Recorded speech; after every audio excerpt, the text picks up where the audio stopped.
За өнөөдөр хэдүүлээ Монголын ардчилсан хөдөлгөөний удирдагч Санжаа Сүрэнгийн зоригийн өшөөтэй танилццгаая. За энэ шиг 1999 онд уран баримлч Барс улсын Дэнзэнгийн загвараар хийж исэн байна. Эхлээд энд байсан.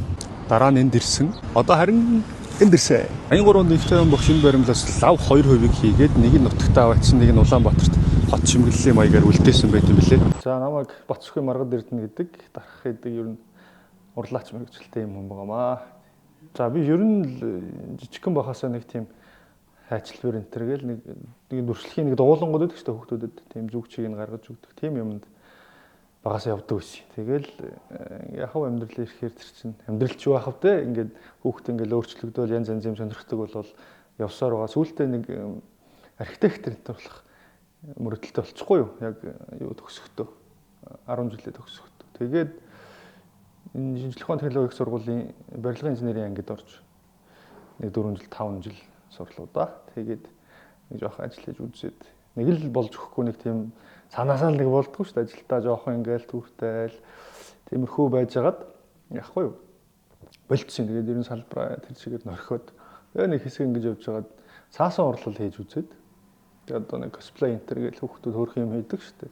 Тиймэрхүү юм хоббигоороо хийж явж байгаад за ер нь энэ надад их таалагдах юм байна. Тийм болохоор одоо гар урлал руу орё. Гэхдээ нөгөө нэг хүний амжиргаа нэ тэрэгээд юмнууд бас байдаг. Тэгээд ер нь энэ урлал одоо ингэж хийж явхад арай нэг айтах амьдрах боломжтой юм юу вэ гэхээр металл нэлээд ойрхон байсан л да.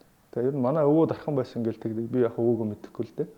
Тэгээд өвөөгийн багж магаж үлдсэн ганц нэг юм тэгэл одоо ингэ лимээ аавын ярианаас ингэ сонсогддог юмнууд байдаг. Тэгээд аав маань ч бас ер нь уртаа тийм хийх юм хийцдэг л тийм хүн байдаг. Тэгээд ингээ багцаалдаад бодоод хахад энэ ерөнхийдөө нэг юм удмын санд ингээ дарагдаад мартагдаад орхигдсон нэг юм байх шиг байна. Хэрвээ би энийг ил гаргах юм бол хэр хол явж чадах вэ гэдэг асуулттай ингээ тулчихгүй юу.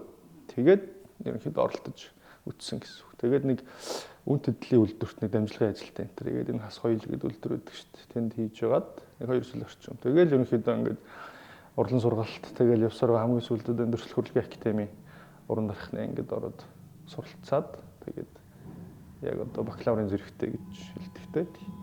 Одоо мэргэжлийн дархан болчиход сууж байгаа нэг. Мэргэжилтнүүд энэ сургуулиас одоо ерөнхийдөө 4 жилд бэлтгэгдээд гарч байгаа шүү дээ. Гэхдээ цаашдаа бол сурах юм мэдээж их байдаг.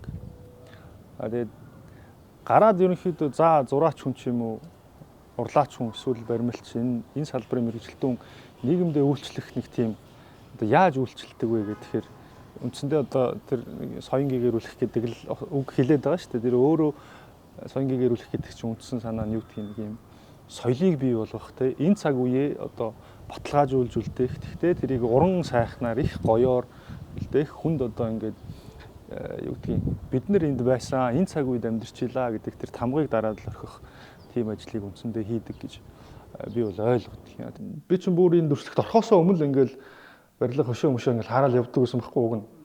Тэгвэл тэр үед болохоор би өөрөө мэдэхгүй байгаа шүү дээ. Ерөнхийн нэг за энэ бол уран барилга, энэ бол нэг ийм хөшөө юм байна гэдгээс цаашаа юм байхгүй. Одоо хэн энийг яагаад хийчихв өнтер гэдэг ойлголт огт байхгүй. Өөрөө тэрийг уншиж чадахгүй.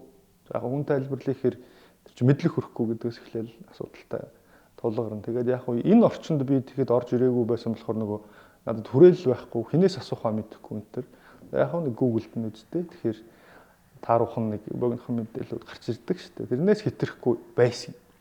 Тэгж явж байгаад энэ нэг Улаанбаатар хотын музейн нэг залуу тайлбарлагч Оч хоёр шүү дээ. Тэр залуу ингээл нэг ютубер ганц нэг юм хийгээл ингээд тайлбарлаад яваал байсан байхгүй. Тэгэхээр за энэ нөхөр одоо гоё юм хийхэндээ гэж би хараал байсан. Тэгээд энэ дүрслэхийн одоо сургууль сууж байгаа нэг хэдэн 2-3 жилийн хугацаанд ч би ингээл урлагийн түүх дэлхийтэй танилцаал ингээл өөрөө юм хийж үзээл ингээл чөлөө цаваараа ингээл юм уншаал ингээд мэдлэг тэлээд штэ. Тэгэхээр нөгөө нэг өмнө нь мэдэхгүй байсан юм аа ингээд мэдэд ирсэн. Тэгээд одоо болтол нөгөө яг энэний тухай хинч яриаггүй хинч хийгээгүй. Гэхдээ нөгөө дүрслэх урлагийн тэр нэг нийгэмдээ өөрөө тэр үйлчлдэг одоо яаж үйлчлдэг тэр ач холбогдол нь юу юм бэ гэдгийг одоо таниулах ажлыг хинч хийгээгүй л байгаа л байсан.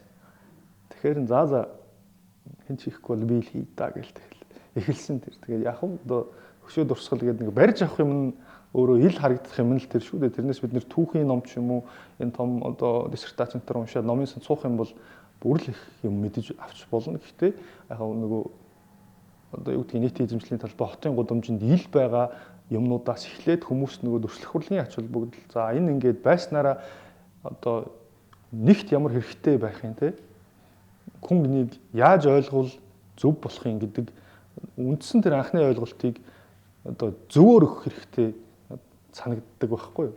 Тэгэхгүй бол одоо монголчууд ч нөгөө нэг янз янзын хөшөө үеийн тэнд барих гал инхээр нийгэм ер нь тэрэнд их дургуулахдаг шүү дээ. Тийм болохоор яах хэрэгтэй гэж одоо зөвөр ойлгуулъя гэсэн бодолтой л эхэлсэн гэсэн. Хотод болохоор нэг юм бас тэр чинь хөөрхөн шаардлагатай шүү дээ. Жишээ нь хэн нэгэн түүхэн хүний хөшөө босголоо гэж бодоход тухайн хүн 100 нас одоо 100 насны ойн ингээ болцсон байх ёстой ч гэдэг юм уу тий. Тэр хүн заавал амьд байх шаардлагагүй ч юм уу. За тэгээд дээрэс нь газраа шийдэх хэрэгтэй болно тий. Тэр хүн өөрөө яагаад одоо хөшөө бариулах тийм гавьяатай хүн юм бэ гэдэг нэг юм бас нэг хөшөөний зөвшөөрөл, газрын зөвшөөрөл гэх юм олон юм байдаг учраас нийслэлийн хувьд бол тэр нэлээд чанга.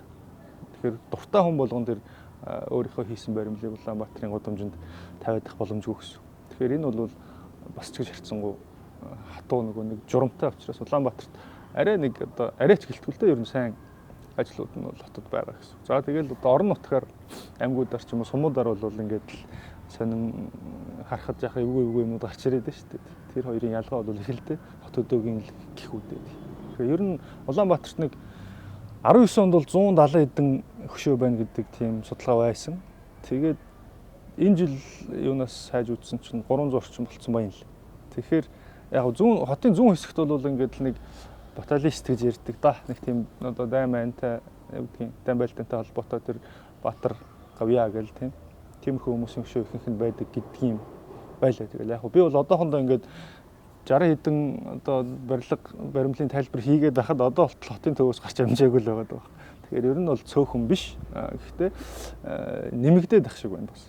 Тэгээд эднэр нь бол янз янзын хүмүүсийн юм байна. Гэхдээ Улаанбаатарын нөгөө шаардлагынхаа дагуу бол сайн ажлууд л хийгдэж байгаа гэж бодоод байна. За хамгийн их хүмүүсийн анхаарал татсан тэр маршалчаа болсон юм хөшөөний суйрлал байгаа л да. Маршалчаа бас энэ хөшөөнөр ганцаараа зогсож байгаа юм шиг харагдаж байгаа. Гэхдээ бас яг тийм биш ч гэж байна. Энэ хөшөөндөр ардын урсгалын анхны талаа бүгдээрээ хамт туршлагцсан байж магадгүй. Энэ ихтэй амар эргэлзээтэй итгэхэд хэцүү тайлбар байгаа байхгүй.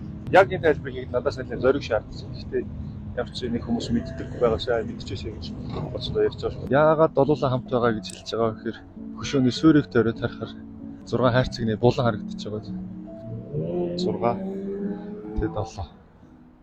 Тэгэл нэг эргэлзээтэй. Ер нь бол би анханасаа хэлсэн эргэлзээтэй энэ бол одоо баттай зүйл биш. Гэхдээ ийм байж одоо нэг бол архитектурын одоо шийдэл байж болно. Одоо тэр чинь нэг юм хагас дугуй арк тал байгаа шүү дээ. Тэрэндээ тааруулж хийсэн байж болно. Нэг бол юу гэдгийг авторын ийм санаа орсон байж болно. Үгүй бол зөвлөлтийн одоо засгаас нэг иймэрхүү тулгалт ирсэн бас байх магадлалтай гэсэн л.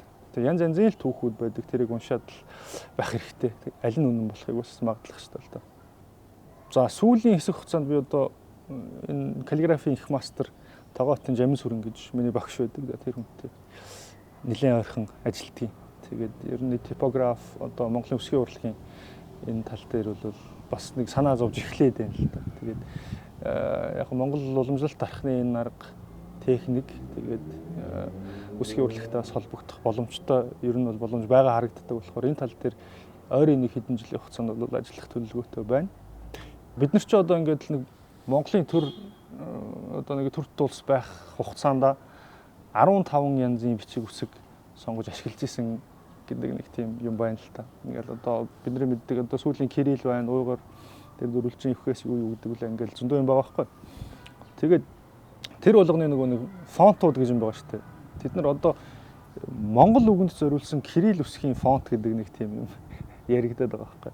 Тэгэхээр нөгөө энэ үсгийн юуны авианы галгийн онцлог гэдэл манай хэлэнд нэг өөрт нь юм байгаа шүү дээ.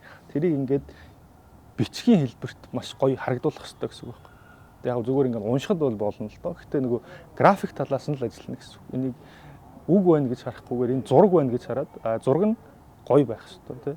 Жишээ нь 10 жилд ингээд нэгдүгээр ангид орж байгаа хүүхэд ингээд анх удаа үсгтэй танилцсан шүү дээ. Тэгэхэд одоо бүтэн ингээд зургаар нь хүүхэд хараад энийг ингээд энэ үсгийг дараагийн үсгтэй холбоотой ч юм уу нэг үгийн төгсгөлийг дараагийн үгийн эхлэлтэй ингээд үсгүүд нь хоорондоо холбоод хүүхдийн нөгөө тэр хараа зүүн нэг тийм чадвар байна да төлөвшч хэмжээгүй тэрэнд ингээд тохирох одоо фонтуудыг зохио тэрийг ингээд туршиж үзэх ингээд л явдаг байхгүй. Тэр талын л ажил гэсэн үг. Монголоос өөр газарт энэ одоо дархны сургалт гэж байхгүй. Тэгээ зөвхөн Монголд л одоо хийгдэж байгаа. Тэгэхээр яг хөө манайхан бол ингээд л одоо урлан сургалт гээл нэг өвгөн дархан ч юм уу нэг арай нэг ахмаг настай хүн ингээл өөдөөсөө нэг хоёр хүүхд харуул суулгачаал тэр хоёртоо ингээл одоо өөрийнхөө мэддэг чаддаг ажлыг үндсэндээ зааж ийн гэсэн үг шүү дээ. Зөвхөн дархныхаа металлтай яаж харьцдаг ч юм уу юмал ер нь заагаад ах шиг байна харагдаад байгаа. Тэгж ажиглагдаж байгаа. Тэнгүүт нөгөө үнэхээр одоо энэ юу гэдэг академик мэдлэг гэдэг юмыг хүн эзэмшихийн тулд болохоор ингээл урлагийн түүх энэ том одоо онлууд энэ юмыг бас хажуугаар сурах хэрэгтэй байгаа юм л да. Тэгжиж хүн чинь нөгөө бүрэн мэдлэгтэй болж авах гэдэг шүү дээ. Энэ одоо мэрэгжлийн боловсролыг эзэмших гэдэг юм. Илүү одоо сайн мэрэгжилтэн болж өөрийгөө нарийн мэрэгшүүлэхэд хэрэгтэй болоод байна гэсэн үг. Тэгээд ганц энэ байгаа хийгдэж байгаа сургалтын газар нь болохоор төрөлх хөрлөгийн академи байгаад байдаг. Тэнгүүт элсэлтийн хувьд бол үнэхээр цөөрсөн. Тэгээ энэ жил ихэд одоо 3 оюутан л төгсөж чинь гэсэн үг шүү дээ. Тэгэхэд хаа нэг өөр их сургуулийн төгсөлтийн одоо ямар нэгэн мэрэгжлийн төгсөгчдийн тоог нь харах юм бол энэ чинь харьцуулшгүй шал өөр юм болчихно гэсэн үг л дээ. Хэдэн мянгаараа төгсөж чинь инженерүүд ихэд 10-20 мянгаараа төгсөж чинь одоо юу гэдгийг судлаачд нэгтлэнгууд ч гэдэг юм ингээл дээ. Яг л зөв нийгэмтэй энэ өөрөө уялдаатай байх хэвээр ажлын байр нийлбэг байдаг байх. Гэхдээ яг дархны хувьд бол одоо юу биш. Хэрэгцээтэй мэрэгжил гэж одоо тэр мэрэгжлийн тоонд бол одоохондоо ороогүй байгаа мөртлөө нөгөө ховорцсон мэрэгжил болчихж байгаа. Тэгээд жилд нэг оюутан элслээ, зарим оюутан жилд оюутан элсэхгүй байна гэхэд энэ чинь одоо нөгөө нэг соёлын өв те бит бус өвтэй ихч мэгч гэдэг энэ чинь нөгөө хүн хийхгүй л болвол байхгүй болчих юм байхгүй те. Одоо жишээ нь би өнөөдөр ингээд сургуулаа төгсөөд ойрын одоо сүү дараагийн хэдэн жил ажиллахад учиргүй бүх нөгөө нэг өмнөх үеийн бүх юмыг хуулаад суuna гэсэн юм биш шүү дээ. Энэ цаг үед одоо чухам Монголын нийгэмд ч юм уу эсвэл энэ хүмүүсийн соёл амьдралын хэм маяг ямар байгаа юм бэ гэдэг миний одоо хийсэн ажилд буух гэдэг шүү дээ. Тэгсэн чинь тэр нь ингээд баг багаар алдагдаад энийг маш цөөхөн хүн ийгээд ирэх юм бол Монголын уламжлалт дарах нь одоо хэдэн зуун жилээр хөгжлөн ингээд саатах гадах шиг байна. Тэгэхээр энэ тухай бол жах эмзэглэж явдаг шүү дээ. Зүүнд түүчээлэх зууны мэдээ сонь. Цаасан болон цахим хэлбэрээр уншигч танд хүрч байна. Иргэдээ өмөрч бичнэ. Үндэсний өдөр тутмын зууны мэдээс сонин.